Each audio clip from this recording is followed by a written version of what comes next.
ایک اور بات یہاں پتہ چلی کہ یہ بھی تھوڑا حیا کے خلاف مسئلہ ہے، لیکن آج کی نئی نوجوان نسل جو ہے اس میں بہت زیادہ مبتلا ہو رہی ہے، جس کو اورل سیکس کہا جاتا ہے. اور میں نے جیسے عرض کیا کہ شرعی مسائل میں چاہیے اور اس کو بیان کرنا یہ ہماری ذمہ داری ہے.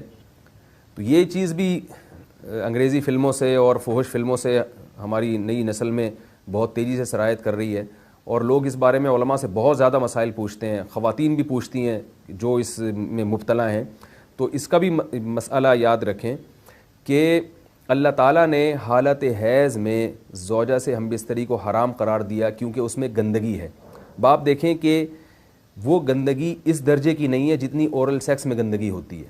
اگر اس میں ڈسچارج ہو جائے بندہ، انسان جو ہم بستری کرنے والا ہے زوجہ سے، وہ منہ میں ڈسچارج ہو جائے، تو آپ سوچیں کہ اللہ تعالیٰ شرمگاہ کو گندگی سے بچا رہے ہیں، جس کی وجہ سے حیض کی حالت میں ہم بستری کو حرام قرار دیا. تو منہ جس سے انسان کھانا کھاتا ہے، جس سے کلمہ پڑھتا ہے، اور جو انسان کے جسم میں سب سے اشرف عضو ہے، سب سے زیادہ معزز اور مکرم عضو ہے، اس میں ایسی گندگی کو ڈالنا کہاں سے جائز ہو سکتا ہے، کہاں سے حلال ہو سکتا ہے؟ تو آج بعض متجدد قسم کے لوگ جو ہے نا اس کو حلال قرار دے رہے ہیں، تو یہ بالکل غلط ہے. تو یہ بات خوب ذہن میں رکھیں کہ اورل سیکس کے ذریعے اپنی خواہش کو پورا کرنا اس طور پر کہ ڈسچارج ہو جائے انسان عورت کے منہ میں، بیوی کے منہ میں، یہ بالکل حرام ہے، بالکل ناجائز ہے. کیونکہ منی ایک غلیظ اور ناپاک اور گندگی ہے، اور ناپاک اور نجس چیز ہے. بعض حضرات یہ کہتے ہیں کہ منی پاک ہے، مگر یاد رکھیں منی کے پاک ہونے کے دلائل مضبوط نہیں ہیں، منی کے ناپاک ہونے کے دلائل بہت مضبوط ہیں. سب سے پہلی دلیل قرآن مجید میں آتا ہے الم نخلقکم من ماء مہین، ہم نے تمہیں غلیظ اور پلید پانی سے پیدا کیا، ذلیل پانی سے پیدا کیا ہے. تو اس میں بھی اشارہ ہے کہ منی ناپاک چیز ہے. دوسری بات یہ کہ حدیث میں آتا ہے کہ کنت افرق المنی من ثوب رسول اللہ صلی اللہ علیہ وسلم ثم یصلی فیہ. حضرت عائشہ رضی اللہ تعالیٰ عنہ فرماتی ہیں کہ رسول اللہ صلی اللہ علیہ وسلم کے کپڑوں پر اگر منی لگی ہوتی تھی، صحیح بخاری کی حدیث ہے، میں اس کو کھرچ کے صاف کرتی تھی، پھر آپ صلی اللہ علیہ وسلم اس میں نماز پڑھا کرتے تھے. اب بعض حضرات نے یہاں سے استدلال کیا ہے کہ منی اگر ناپاک ہوتی تو حضرت عائشہ اس کو دھوتی، کھرچ کے صاف کرنا اس کی علامت ہے کہ منی پاک ہے. لیکن یہ بات غلط ہے.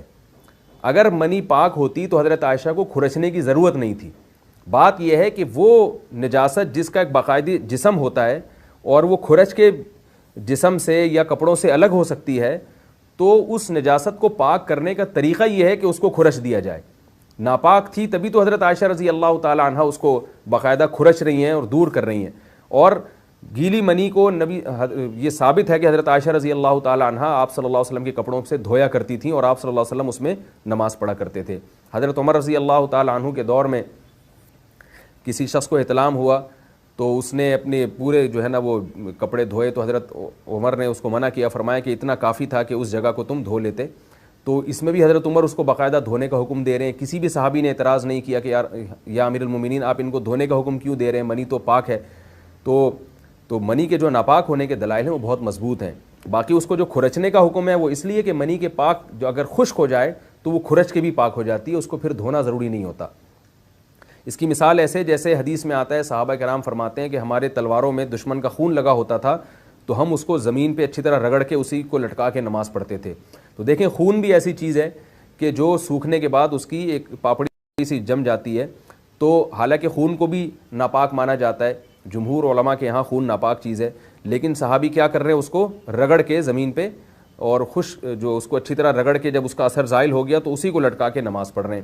تو جیسے خون ناپاک ہونے کے باوجود رگڑنے سے پاک ہو جاتا ہے اگر کسی ایسی چیز پہ لگا ہو جو لوہے یا ایسی سخت چیز پہ، تو ایسے ہی منی اگر کپڑوں پہ لگی ہو، خشک ہو جائے تو اس کو اچھی طرح جب کھرچ دیا جائے تو وہ پاک ہو جاتی ہے. لیکن اس سے یہ ثابت نہیں ہوتا کہ منی پہلے سے ہی پاک ہے.